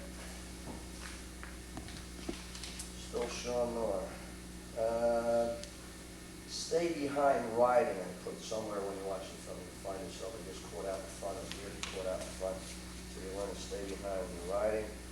Keep opponent flat on or head posted on tight bar. You've got to be heavier on him when you've got the tight bar on. Or if you've got it on and he's on his knees, try to bump him enough that he falls forward to his head. But you can run it while he's up on his knees as long as his head's down. If ever you face the guy again, you got to beware a switch. He almost got you with a switch, but you went after a wrist back and got it. And that's what saved you. One time off the whistle, I think when he was the down man, he crawled forward or something, hit a switch and had it in, but he got hold of his wrist. He wasn't able to complete it because of the wrist grip. And he did a nice job. All right, Pat Kennedy tried a headlock, but eventually the guy rolled through. If you recall, prior to the bout, I told you guys, if ever you go in for a pin, you want to dump with just enough force to get the guy, and not so much force that he can use the momentum. Some of you probably understood, those that are experienced understood, and some did not. But this would be an example. When I'm dumping this guy, okay, I want to dump him with just enough force to get him here. I don't want to dump him with so much force that he can roll through. See, Pat was pulling up on his arm, was either he's going to get him or not get him. Finally, he put enough oomph into it, and the guy just went with him. You got the points on you, okay? You've got a sense about how much it's going to take, and give it only that much. Don't give it so much the guy can use the force, the momentum, and go with it. Okay. All the way on pivot escape. In other words, I guess you were pivoting into the guy, but not far enough. Pivot far enough to get it. Make sure you pivot far enough to get it. L versus chop. Okay, there are a few guys yesterday that were on their hip, and the guy was breaking them down. And as the guy broke you down, all you had to do was grab the upper arm, get your foot inside, elevate, hip hoist to the front. Okay? Now I'm going to show you some of the possibilities of elevating that if we're at that part of the season where perhaps we should not. The basic movement after elevator is the hip hoist to wizard. That's the basic movement. If you happen to catch some guy who's terrible, I mean, the guy don't know what the hell he's doing. I don't know. You don't know how he got there. He was walking through the gym and the coach shanghaied him or something like that. And he rolls over and he dies. I lift him and his arm just hangs out there. Well, I gotta be stupid not to go under it, hip hoist, and go right after the pin. Okay? But you're not gonna catch too many guys like that. But you can do elevator to turn, to a modified turn. That's exactly what I did there. Your basic is elevator to hip hoist to a wizard position in front. Okay? Elevate. The wizard's coming in. Hip hoist. Chin on neck. Don't be a Jimmy Rosen. Put your arm under and give the guy barrel grip. Hand here. Hand here or hand here. You don't stick your arm under and get the guy barrel. Even if he doesn't barrel, you tie it up. You're not going to be able to do anything yourself. Third move, if he happens to have my wrist when I'm going into the elevator, what I do is I slip his half. I put it in and slip out of it. Okay. Fourth move, if I elevate the man, and he's got his arm way up my chest here when I elevated him, so I can't sit up to hip hoist. What I do, instead of going this way, is I'll come the other way. I'll go after his wrist and run the other way into a high turning. Okay, eventually get up into high turn. All right? So we're going to do these. We'll do them right now, so watch. If you catch a guy's wrist, it's horrendous. Okay, and you happen to do an elevator, where you go to your back, lift him off, and his arm is off, or he just rolls over to his back. He's that bad. Okay? Mom and Dad got him sunglasses for Christmas. He wants to be able to use them. Okay? Arm inside, let hip hoist, make sure you're okay. That's what we want. Second one. Okay? I elevate him. Plant. Wizard starting to come in. Hip up. Hip hoist to the front. Hand in the correct place. Okay? Third one. He has my wrist. He has my wrist. I elevate him. Put his half in. Little duck under action come out. Fourth one. His arm is up high on my chest when I go into the elevator. Okay, he's up high. I elevate him. I wouldn't be able to sit up. Okay? I wouldn't be able to. So I don't try. I go for the wrist this way, run my feet away so I can get up into a high turn position. Okay, and then I do whatever I need to do from the high turn. And then a fifth one, if you post his hand when you elevate, which you might do, you go in for a switch. Your arm, so you go in for a switch. If I go for an elevator, he posts his hand, I go in for the switch, and now he comes and attacks my arm to chop, then I go back to the elevator again. Okay? They combine. Now let's go. All right, for example, now if I try an elevator, I go right back and try to elevate, but he posts. Okay, and I can't get in to get his leg, I grab my own. Okay, just hook under there and hit. Just hook under my own leg and hit. Okay, you get a little bit of leverage. You don't get as much as you get grabbing his leg, but you'll get enough leverage to affect the thing, and you can always go back in there and get a hold of his leg if there's the opportunity to change off to that. So there is such a thing as a leg switch. Grab his arm, you go to your back. You try to lift him, he won't go. You go in for his leg, can't get it. Grab your own and start leaning on his upper arm. Completely switch. Okay? Another thing I'll mention to you now that doesn't have anything to do with anything that happened yesterday, but sometimes late in the bout, bottom man smartly grabs your wrist to prevent you from shooting half Nelsons. Let's say he's on the bottom and he doesn't want me to shoot that half. So what he does is he grabs my wrist. Okay? He controls me. So what you do is you shoot a leg half. Okay? You bring this out, shoot the half with your foot. You can either figure four his head, okay? Or once you get the thing up here, break this grip, change to a regular half and back off. Go ahead.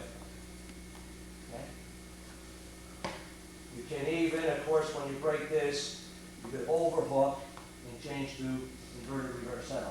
But the basics are, if he has your wrist and he's preventing you from shooting a half because of that grip he has, get his hand up in the air so you can deliver the half with your leg. Put it in with your leg and figure four his head. Okay? Or break this grip and then put the regular half in and ease him over. Okay? do a leg half in there, son. Like that. You can do a leg switch too if you want to. At least a leg half. All right, you know a little bit about elevator now. And I tell you this, when you do elevate people, you got to create momentum or they have to. So either the guy has to be chopping me, he's got to be knocking me down like that, or I've got to go down. Or a combination thereof.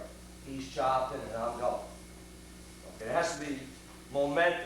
Your upper body has to be going down so that your lower body can easily come up, so that your leg can lift it. And there are guys that are elevator people that, you know, push you all over the place. You know, you gotta watch out for a real good elevator man. You'll face one or two in your lifetime. You won't see as many today as used to exist on Mass, but there are probably still some around that can elevate. All right, so Kennedy, elevator versus chop. That's true of a few other people too. All right, we're gonna counter grape again. Little Bergamatto reverses man with a grape counter. But this guy, Kennedy, was in a grape. He wasn't able to affect the reversal, I don't think. And so was at least one other person on that team. And with his back on you, you shoot grape. You know, make sure you know things to do with grape. I get concerned sometimes that you shoot it to tie the guy up, more so than to control, more so than to pin him. And you're going to lose your own balance and you put on your own back. See, the worst feature of using grape is that 80% of the time, via a personal study by myself over a lot of years, 80% of the time when you do get reversed, it'll be to your back. Now, I think you have to become able with grape, but I think it's the last thing that you become able with. You save grape to last. You get crab ride down, you get lake hook ride down, you get Turk type grips down, stuff like that. Okay, still on Kennedy, wrapping it up. He nearly had single head out, but opponent, either with a double kip grip or a single one, put you on your back and put you in double grip. In other words, I think he was pivoting in. He was pivoting in. He had this, and the guy may have had two underhooks. Okay, you almost had him, and then all of a sudden he ducked you, stepped up across you into a double grip, and then stretched your two arms way up here, put you in a little grief. Okay? In other words, you guys have to learn not to almost get things. I think it was Rosa, the bout before, match before, that almost had the guy's leg. Well, then you got turned to your back and got stretched out. So in other words, you had to learn, Pat, from his mistake of a week ago.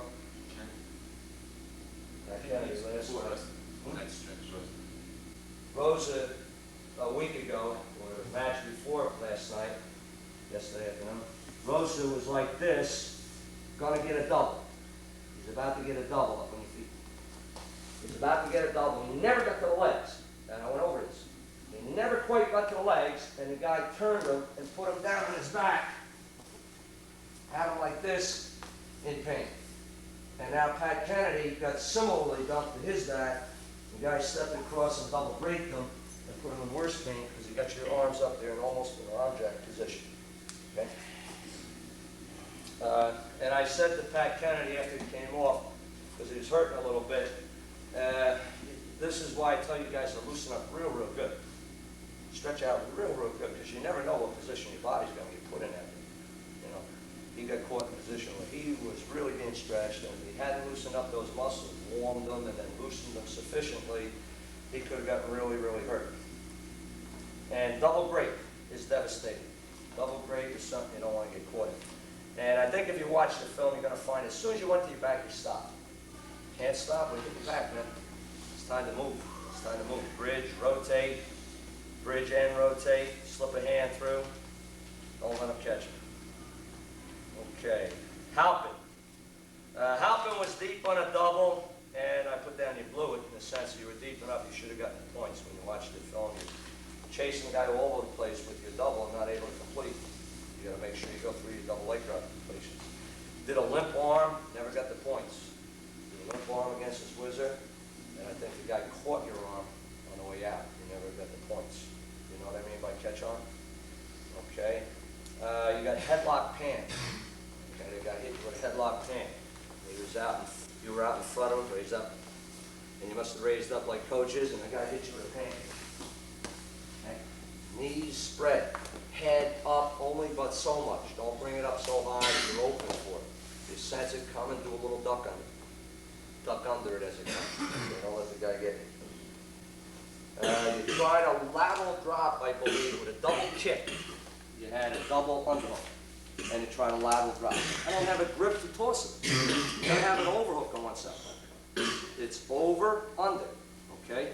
You did it, I believe, with a double under, and it didn't work, and it shouldn't work. You got no turning power with that grip. You're in a cradle, you gotta stay out of cradles, you're in double bar, okay? Because the guy was able to sweep your arm in and get reach around wrist grip and then get a tight bar down in the mat, you kneel. So what that means is, as he tries to sweep that in, I don't let it happen. He tries to sweep it in, I don't let it happen. If he gets it, I immediately roll over the top. He gets that wrist, I immediately roll over the top. Okay, I can't wait. I can't wait. Because once the guy gets the damn thing on, if he's nothing but strong, worst wrestler in the world, but one of the strongest guys in the county, you're in trouble. You're in trouble. We don't have easy solutions for it. So we can't let him get it. All right, you got in bad trouble by reaching back. You made a real beginner's move. The guy had a tight bar on you. He had a tight bar on this arm, I believe, and you reached back for his hip with this hand, and the guy shot a half. And he ran it, and he put you over. We don't reach back. There's nothing there. Okay, there were another guy or two on our team reaching back for people's legs while they were bottom end. There's nothing there. I don't want anything back there. I gotta get out of this. And you probably could have done a little drag on his side because he didn't have your other arm in any way. You had nothing on your other arm, so you could have done a drag. All right, we're going to remind ourselves that against a tight bar we can do a drag. Okay, we're going to give him a tight bar, give him nothing over here yet. With my legs, I'm blocking him from going either side of me. Okay, and what I'm going to do is just a little drag inside. Now, Harper was in bypass position yesterday, but he didn't cover with this leg. And what did the guy keep doing? He kept stepping over with the other leg. He kept doing that to you. You got to get this foot here. See, so he can't step. And the other thing is, if I have his hamstring in my hand, that's not a good enough grip. When I get in bypass position, I tell you guys, same thing. You want his hamstring in the crook of your arm. Crook of your arm. And you drive him toward his head.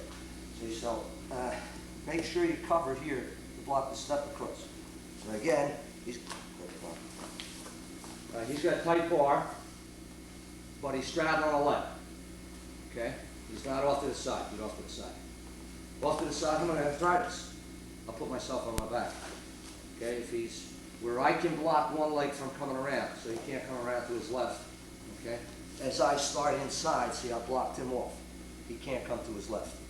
Okay, I go into a drag position. And now what I want to do is sink that as deep as I can. Okay, and I have it with the crook of my arm. Then we'll do a slip and a half in the same position. Remind ourselves that can go. Now, if he has a wrist bar on this side, or he has a wrist back on this side, I don't do it. I gotta have this arm free. Or I gotta know that I can get it free. Or I gotta say, hey, hell's bells, he's got my wrist, life's full wrist. Okay, I gotta take a chance here because I want to win. I'm down by enough points, I gotta take some chances. The team needs my points, I gotta win. Okay, but ideally I want this arm free. He puts a half in, I've got him blocked off here. I start inside with a slip move. My foot is still blocking him off, and I get into a bypass. Not a drag bypass this time, it's a bypass. This is what you have. You have a bypass. You have a drag bypass. All right, we're going to do leg half, leg switch if you want, slip and a half, and inside drag against a tight bar. And get his, you get his. Okay? If he gets your wrist, you bring it here, attach, duck under. Okay? When you think it's time. He gets your wrist, you bring it here, you bring the hand across toward your far hip, and rotate your thumb downward, and then step into a drag. Okay? We'll do those three things. You guys see it on the other side? Everybody knows? Okay. Still Bergenada. Don't allow a guy to get an ankle other words, if he's wrapped around me with his right hand leaves my stomach at the whistle. Where's it going? I know it's going. You know, I go by sense. Now, when I first get in this position, I can almost sense by his touch, by how firmly he's got his hand on my stomach, whether he's going to stay there or he's going to go elsewhere. See? So as soon as he leaves my stomach, I stretch and I get hand control. Okay, now once I get hand control, then I can start to come up or sit, but usually it'll be up. Okay, now if you get the wrist and you bring it back here, you'll counter wrist grip. So you want to keep it back there, lock your elbow, and then start working up into a stand-up. So if that rep blows the whistle, now I had to do these things myself because of these bad knees. I had only one bad knee back about 10 years ago. And to protect that, I had to keep people from grabbing my ankle, because if they grabbed my ankle and picked up on the ankle, I'd be hurting bucks. So I learned that when that man's hand left my stomach, I knew it was going on my ankle, so I didn't let him get it. I already had my leg straightened, and I get wrist, and then you can work up into a stand. If by chance, the guy goes back for an ankle and you stretch and you get hand control and he's that strong, he brings and he gets counter wrist grip, because that's what he should do. He should bring this back up and get counter wrist grip so you can put a little hug on and ride you until it's time to do other things. If that should happen, do far roll. Anytime a guy has counter wrist grip, think about a far roll. Now, he still has it. But what you can do is let go of the wrist and put his half in. Okay? In other words, anytime a guy has counter wrist grip, consider far roll to slip of the half. Consider far roll to slip of the half. Again. Okay? He goes back for an ankle. I stretch, I get hand control. I would like to lock my elbow and start up into a stand-up.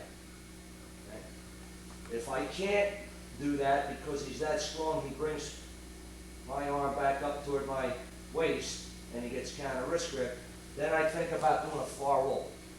Okay? I consider far roll. All right, I should have gone to my elbow. And right here, I let go, put his half pulse in it, and do a slip of the head. Okay? All right, we are going to stretch, get hand control, stand. We're going to stretch, get hand control against the ankle right attempt, and bring the hand back up, and let him counter wrist grip, and we'll do the far roll. And what's the other thing we're doing? And we're going to give him a wrist, and we're going to bring it up in here to our sternum. We're going to either roll against the thumb, or attach elsewhere, get a duck, or we're going to come across and do a little drag. Let's go real quick. Going for a far ankle is you're doing a stand-up, so you've already initiated. Okay, you weren't going to stretch on the whistle and get hand control. You were going to stand. You must pivot weight onto this back foot. Okay, if you don't pivot enough weight on there, see, the guy will pick it up and bump you and put you back down again. So when you do an inside leg stand-up, all right, you got to pivot weight onto that foot, a little extra. Now go down and get the wrist, and then walk your feet to the front, and hold that wrist where it's at, and walk your feet to the front. You're going to be out. All you just got to do is lean back and do a cut through, the turn, and rotation, and he's got you. Okay? So on stand-ups, we tell you to exaggerate it, put extra weight on that outside trail foot. Okay, the guy's going down for this, he's going to pivot weight onto that foot in an exaggerated fashion, and if he's still down on that ankle, so you can go down there and hold that, force it this way, force it down that way, and walk your feet out to the front as you lean back, okay? And then he can just do a rotation now, he'll get a neutral. Okay? He just cuts through, he'll cut through, and he'll get a neutral. All right? Another thing now is if you're up against an ankle riding man, you know he's going to ride ankles. As the rep blows the whistle, just sit back into him. Just push back into him and get in the sit position. And an ankle ride is not effective against sit out, just sit back. If you know the guy's an ankle ride man, as he releases, just get back into a sit position. The thing you don't want to do is stay right there. Because if you stay right there and the guy gets this and he picks up on it and drives, or goes after an arm with the ankle and drives, he'll break you down. See? So if you're going to just sit there, kneel there, you've got to at least stretch that far leg and then go back and get his wrist. Okay, now if you stretch the far leg but you don't get hand control, okay, you just stretch the far leg, the guy's going to say, oh, can't get ankle right, I'll go back up in here and I'll chop, break you down some other way. Okay? If the man is going after inside ankle, okay, and you're going to do a stand-up, that's when you're going to fold this leg under, bringing it to that hand. He's got to slide it under like so I can't get it as I reach down. As I come down from his arm toward his ankle, he's going to be slide that leg away so I can't get it, and then he leans back on me and uses me as support. Pull it up. He does that. Or sit back. Just push back into him. You can't get the ankle. Or sit to the front. Just do a sit to the front. Instead of sitting back, you just sit out to the front. You can't get the ankle. Okay? So if you sense the guy's going for an inside ankle, you can sit to the front. You can sit back into him. Okay? Or you can stand, provided you know how to slide your leg under. It's got to go under on an angle. This leg has to come under on an angle as you go up into your stand-up. Okay? And of course, if I am going for an inside ankle on a whistle, my hand is leaving his arm. What am I open for? Switch. Oh. Okay. So if the guy's going back in inside ankle on you, you might be able to hit a quick switch on the whistle. Instead of a stand-up, just go after a quick switch. All right, who are we on? Harper? Oh, look at the game. You have your arm up on his back. Oh, oh, oh, oh. What are you supposed to do here? Concede. Okay, concede. Clayton got taken down quite a number of times with leg drops, and the guy was dumping you toward his head half the time. And you'll see 3 seconds before the buzzer, you have a whizzer, you have an overhook, and you can see.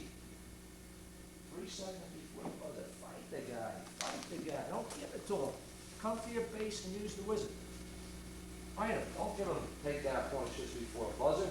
Don't like that. Now you can leave your whizzers into the wall. You know, if I'm ineffective with a whizzer and I do lose my balance and I leave that whizzer in, oh, brother, oh, double trouble, man.